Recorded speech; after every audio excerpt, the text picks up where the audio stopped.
welcome again to Silverton Vineyard.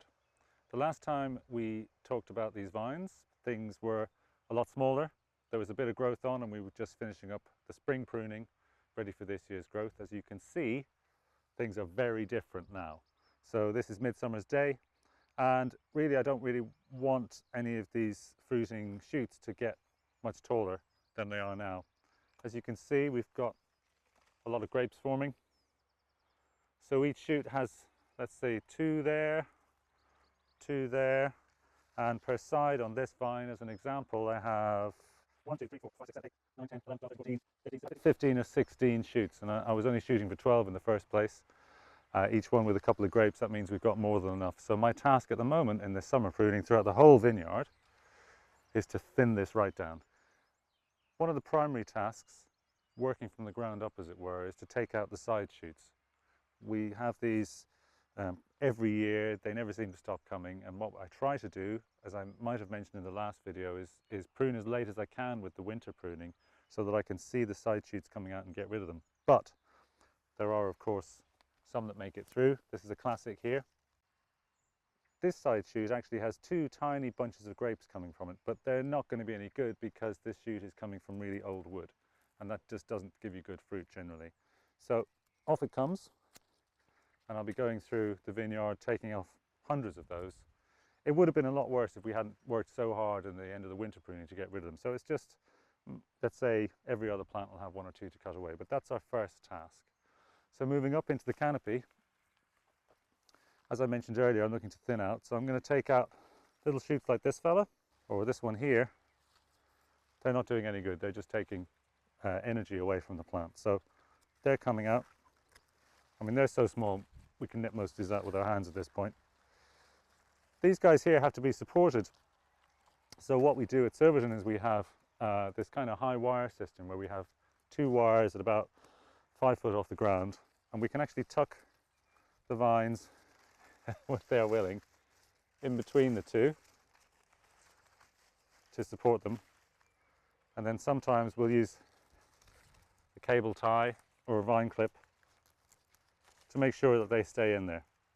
But the system is, as you can see, it works very well for these really robust ones because they're already standing up and they just need a bit of support to protect them against the wind. So we can just bend them very gently and tuck them in like that. And you can see that one there now is held between these 2 side vines, between side wires.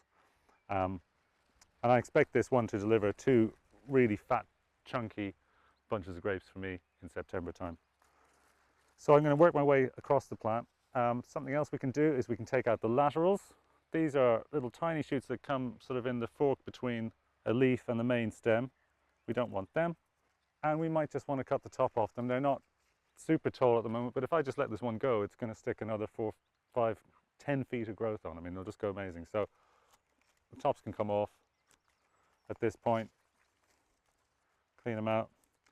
Now, because, although I say so myself, we do such a good job at the end of the spring pruning in keeping the center of the plant clear, we actually don't have a huge amount of congestion in here. And congestion is no good because what happens is, if it rains, because it does rain, we get moisture trapped in there, and actually we want a really good airflow through so that things can, there's less chance of moisture settling and causing rot. So what we have to do is look in the heart of the plant, and like I say, it's not that bad, but you still get the odd one here, which is not really fruiting, but it's growing up through the center of the plant. So that comes out as well. That's helping to keep that nice central void within the plant for the airflow. The other thing to do is to try to get this out of the way, get this section of the pruning done as early as possible, because of course these guys are sending out these tendrils all the time and they're trying to hook onto things. And when you get to the point where they've actually hooked up in the position that you don't want them to be and you're having to unhook them and then get them back in, that's time consuming. So to get it done now is really good. So I'm just working my way across and taking out, yeah, little ones. Tucking everything in. I mean, there's a fat one that's coming over the other side. Taking the top off. And as you can see,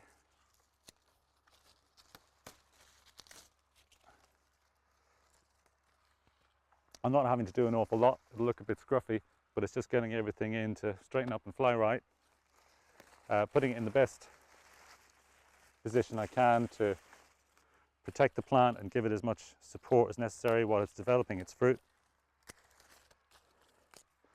And also, this is another advantage of having this system up so high, as I alluded to before, is I'm not doing this bent down, which is going to hurt my back, which is already not great. Everything's up at a good working height, so that's one of the decisions we made earlier on when we were establishing the vineyard, and so far it's paying off with some very nice fruit. Okay.